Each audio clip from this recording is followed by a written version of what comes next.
I'd like to welcome each and every individual to Voices of Integrity podcast. And today, you want to definitely stay around and put on your internalization caps today. Hopefully, you've really mastered that, where you're able to go ahead and internalize something, like have it go deep into your heart, mind, and soul. To where it changes your life forever.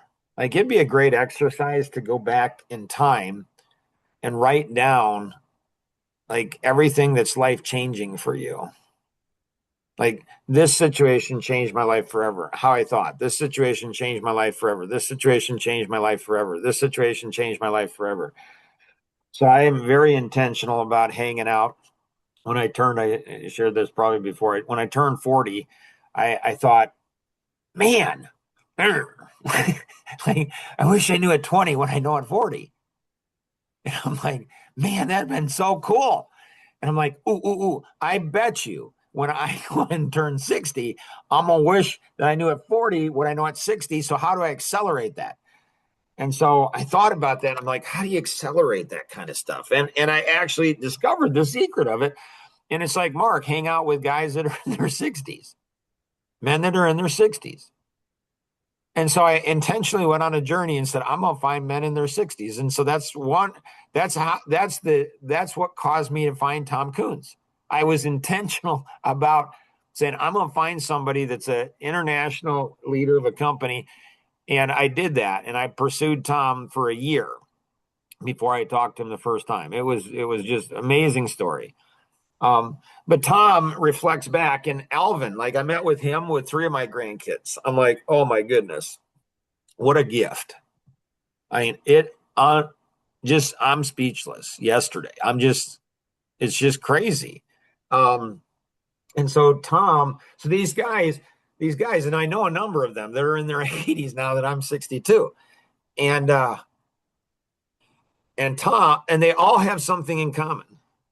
They all have significant moments as children, young children, that changed their lives forever. And so Alvin, he used to be rebellious against, his dad until he turned 15. And then something hit and he realized that's not going to serve me well, changed his entire mindset.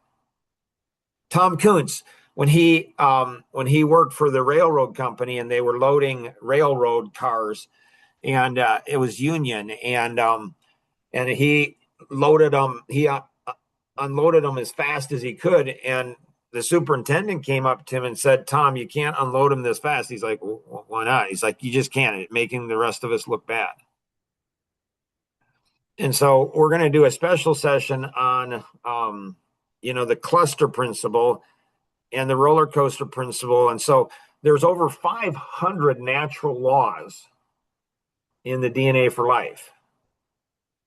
And when you put Jason from Tanglewood Conservatories, when he came and spoke at one of the events, he helped discover a whole new concept for me, is when you put more than one natural law together, 2 or 3 or 4 or 5 natural laws, he called them supernatural laws. That's really cool. So when you combine multiple, and then the crabs in the buckets on how people around us, even friends, even family, even the people that we really think love us, and they really do, and how they're holding us back, and they don't know it. They don't even know it, or they try to sabotage us, or self-sabotage. So we're going to get to that. So many things to cover. Kenny, what you got? So yesterday we talked a little bit about, you know, I don't even remember what it was exactly. Anyway, I met with the older gentleman that we wanted to work with, and Yeah. the point of the meeting was to connect with him. So he was also older gentleman, Yeah. and he's like a lot of older people are. He's lonely, doesn't have anybody to talk to, and a lot of people that have already taken advantage of him and kind of went through a lot, talked about a lot of personal stuff, how he got into real estate, and So he's a 1432, 4231. So amiable, analytic amiable, and then amiable driver.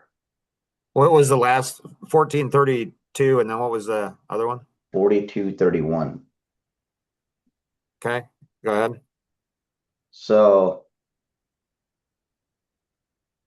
um,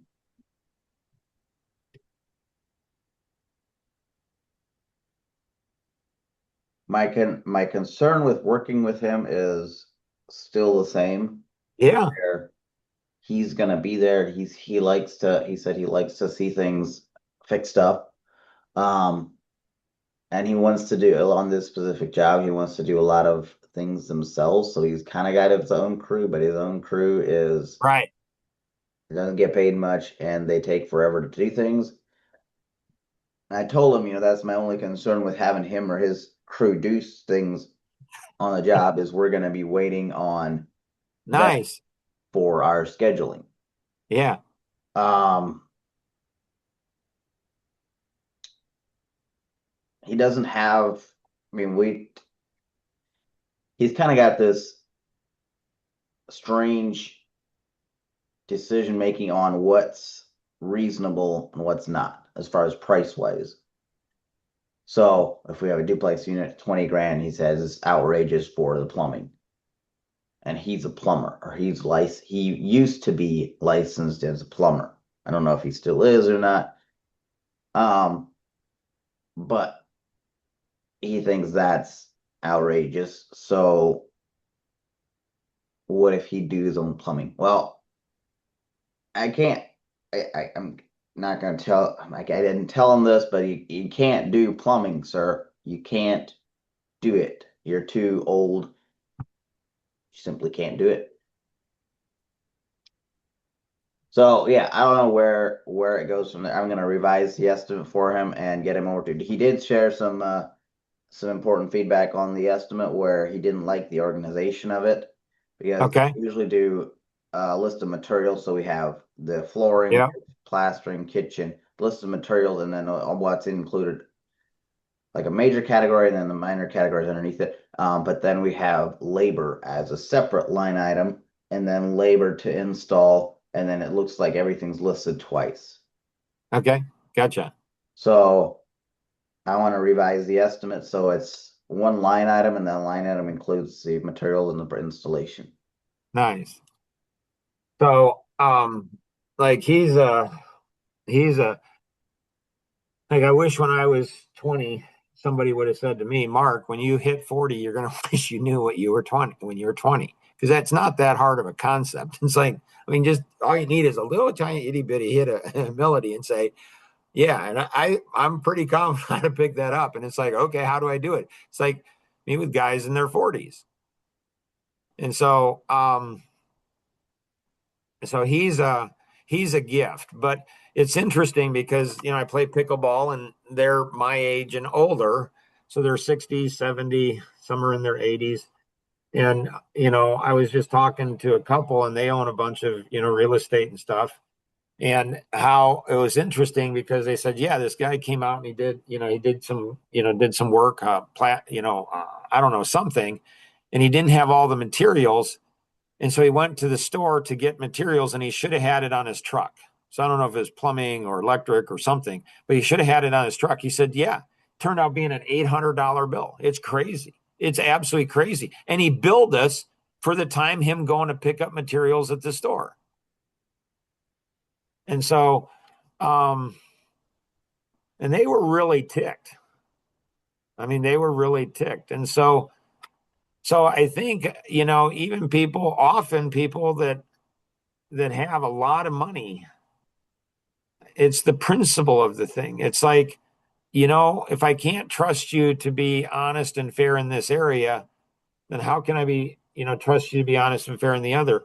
And so it's harder. I think it's hard for younger people to realize, to put yourself, to have empathy. Like it's the highest form, empathy is the highest form of knowledge, they say, because you have to get rid of your ego yourself and who you are and put yourself in their situation. So, you go to, a fast food place, you go to a restaurant, it's $15 for a burger. So, I mean, I'm not that old, but I remember JD's restaurant in Appleton, Wisconsin, and they had 10 hamburgers, for a buck. 10 hamburgers for $1. 10?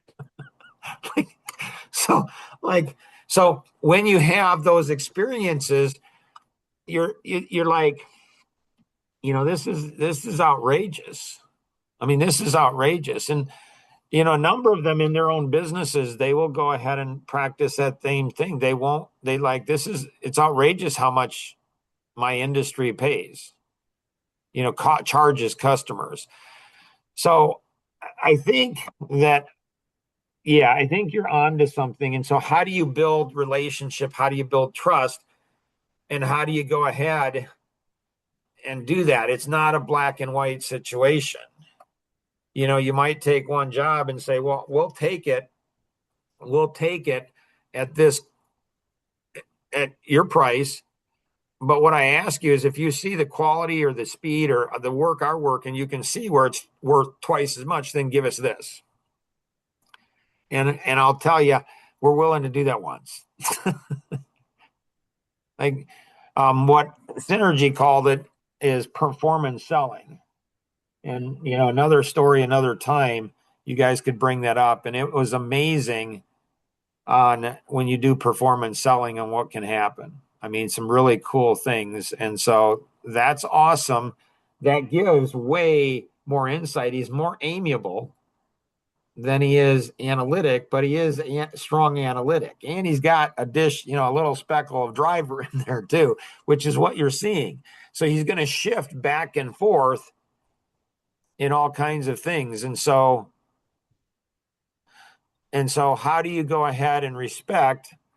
So I still have a harder time. What's one of the nice things about getting a little older is that there's more people that are younger, a lot more people younger than older. But I still, like, have a hard time calling like Alvin, it's like Mr. Miller.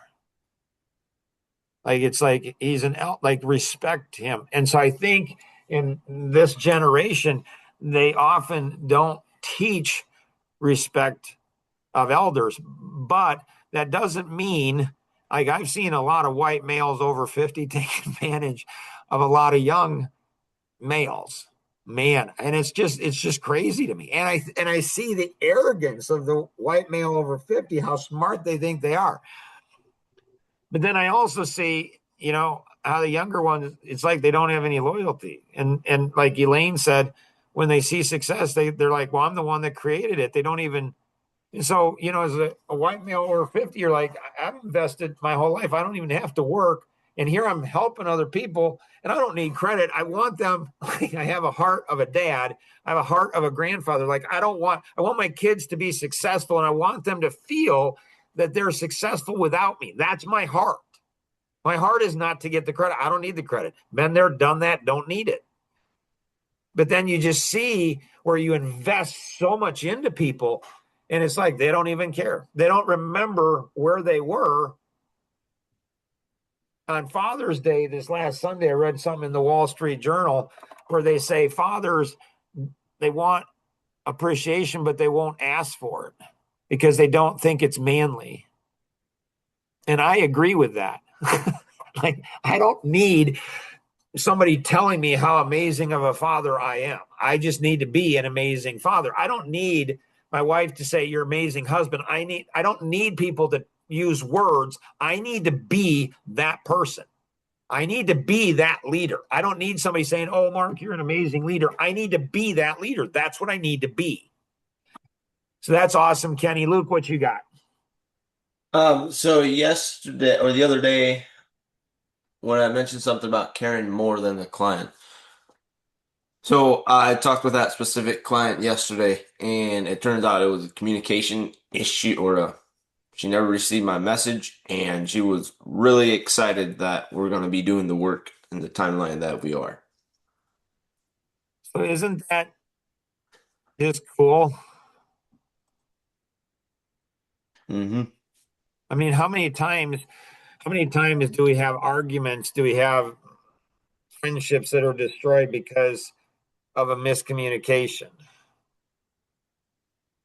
And, you know, and so that goes back to listening.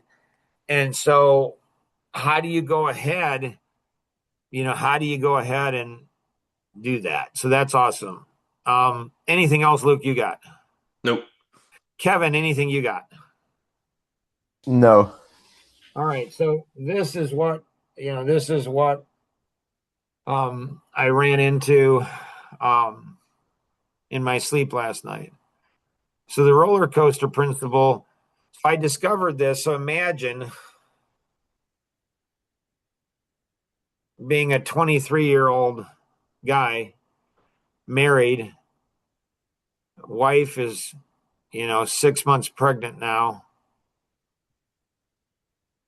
and you're in a job where you're in a role, a position where you're making $1 an hour. You bought a house. You can't afford to have curtains, so you go ahead and put bed sheets up on the windows. And you're doing everything that you're told to do, and it's not working. And I remember exactly where I was standing in the room, and Betty Clark came up to me. So I'm 23 years old, and Betty Clark comes up to me and says, Mark. And so she was probably in her 50s, I'm guessing, maybe 60s, 50 or 60. And she went ahead and said, Mark, you're going to be really successful in this company. And I remember exactly where I was standing, where she was standing. I'm like, really? And she's like, yeah. I said, how do you know? I wasn't feeling successful. So often feelings govern far, far, far. I mean, far, far, far too much. We make decisions. My grandfather said, never make life-changing decisions in emotional times. He also said, nothing's ever as bad as it seems in life, and nothing's ever as good as it seems in life. So it's balancing out the roller coaster, so it's not really, really good and really, really bad. So you're going up and down, and it's like a roller coaster. It's hard. It's hard to be around people like that. If you're around people like that, they'll have compassion for them, because it's harder to be them. And a lot of that's because they don't know how to control. They think their feelings are real, and their feelings are real, but they're not truth. It's so interesting when somebody says something and they think it's true because they say it, and they're black and white. And so they don't understand spectrum. And so, I push through that because I'm working and doing everything I'm told to do. I mean, everything. It's just fascinating. And it wasn't working. And I continued to do it for 3 months. And then I went in the president's office, pounded on the table, and said, Tony, I'm doing exactly what you're telling me to do, and it's not working. And he said, well, it takes 12 to 18 months. I never forgot that, because he didn't tell me that at the upfront. So I try to always, when people are involved with me, it's going to be hard. This is not get rich quick. This is going to be hard. This is long-term, like lifetime. I don't think people realize lifetime. I'm looking for lifetime relationships. I mean, why invest into anything that's not lifetime? Now, you guys are young, so I guess, you guys have hopefully a lot longer lifetime than I do. But the wisdom, the experience it's priceless. Like Elvin's is priceless.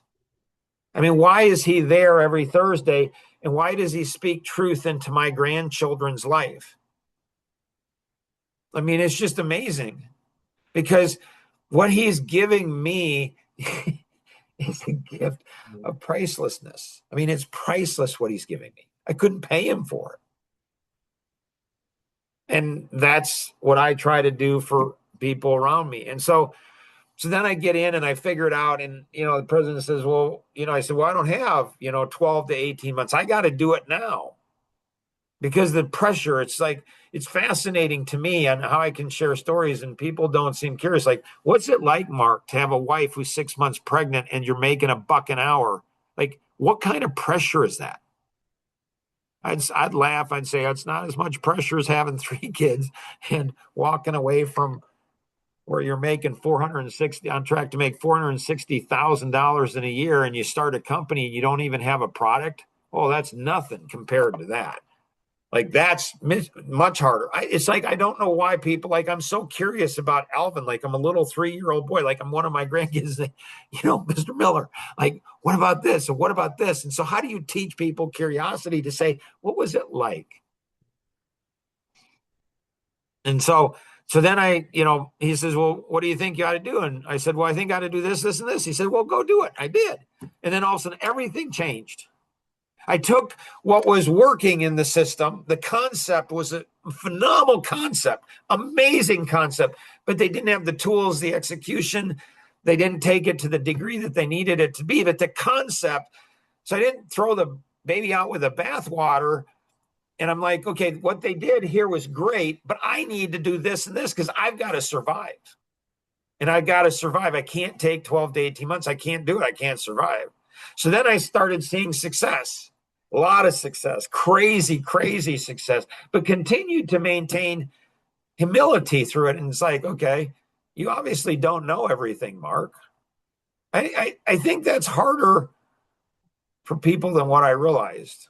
When you got a life vision that's touch every single person in the world, one person at a time, make a huge difference in every aspect of their life in a really fun and exciting way, and there's 8+ billion people. I don't know, maybe that big of a vision. The bigger the vision you have, the more significant is what you're doing. The more significant what you're doing is, the more cool your life is. Even if your life sucks, it's still cool because you're like, you know what? Still in the game in spite of all of the stuff. So then I see phenomenal success, and then I'm trying to develop other people, and then I see the roller coaster, like up and down and up and down. And I go to, I'm 24, 25 by that time. And I'm seeing all this success. And I go to the president of the company who has a master's degree and master's of business. So that's a lot of college. It's a really smart guy. And he really was.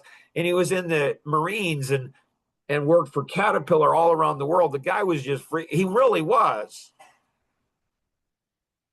And it's like, so I go to him and I go to the other people. So I'm just this young kid I'm just this young kid. I'm like, we're getting killed here. We have these roller coasters up and down, and I'm, VP of sales. And so I've got, like, that's my responsibility. And we can't, how do we staff? How do we service? We got to have it. And they're like, well, they laugh and they're like, Mark, that's just the industry. And I didn't know Henry Ford said, if you believe a thing to be true or believe it not to be true, either way, you're right. I didn't know that. And so I didn't know it, but I did. And so it's like, well, I don't believe that's true. I don't think it has to be true. Yes, it's normal. Yes, it's natural, but it doesn't have to. And this is the first natural law of the 500+ natural laws, where I'm like, there's natural, that govern everything. Mark, you got to learn these things. So what I realized is, there's 2 roller coaster. There's the effort. And so when you get started with something, you're pumped up, you're excited, you're motivated, you're inspired. You're like, whoa, like, even if you suck, even if you're only making $1 an hour, you're just like, you know what? I'm going to figure this thing out. And then your effort, your results are low or none. But if you do the right actions in the right way over the right period of time, then what happens is your results go up. And then what happens? Your efforts go down. Now, this is true. This is universal. This is in business. This is in marriage. This is everything. It's why guys have a date night with your wife, whatever day of the week. Friday works good for me. I'm telling you, it's the insurance policy for everything. And it's a lot of fun. When you're young, when you're old, it's like, and you got to have, so what happens is people are up and down. People are up and down. And it kills you. kills you in your business, kills you in your marriage. So it's like, okay, so I understand there's two roller coasters. One, you see the results, the blue. You don't see the effort. There's a delay. So you plant a seed, you don't get the harvest. Same thing in a marriage. Like if I hadn't planted all those seeds early on in my marriage, I wouldn't have a marriage today. There's not a chance in the world I would. So it's discipline, like good to great, disciplined people, disciplined thinkers, discipline in taking action. So I'm like, okay, so I see this 23, 24 years old, and I'm like, okay. Now, how do I break this cycle? How do I do that? And I discovered the law of consistency. Consistent actions produce consistent. You're still going to have some up and down, but you got to go ahead and produce consistency. Consistent actions produce consistent results. It's a natural law. Nobody's smart enough. Nobody works hard enough. You got to be consistent. All right. So now this here is going to be, we're going to go into a rapid, speed coaching is what they call it. This is a magic atomic ball principle. I won't give you the whole history of it, but we have pain in our life. We've been hurt in our life, deeply wounded, hurt at a heart level. And so somebody else hurt us. And so that hurt turns into atomic energy, literally inside of us, I believe. And if we don't heal from it, if we heal from it, then we'll have like supernatural power. It is unbelievable. For you Christians out there, Jesus said you can do greater things than me. What does that mean? Like, really? So, but you got to heal. And it's a choice. And so you have unlimited power to go ahead and do great things for yourself and everybody else around you, or you're going to have bad energy and you're going to hurt a lot of people around you, and you're going to hurt yourself. This is a crab in the bucket principle. And so, discovered this Lakota Indian reservation in South Dakota. And so the crab in the bucket, he says, Mark, we're like crabs in the bucket. And so it's like when you try to crawl out of the bucket, often the other people around you try to pull you back in. And there's new insight into this. This I discovered over 20 years ago. And there's new insight into this that I'm still figuring out. And then the cluster principle. So crabs tend to cluster together.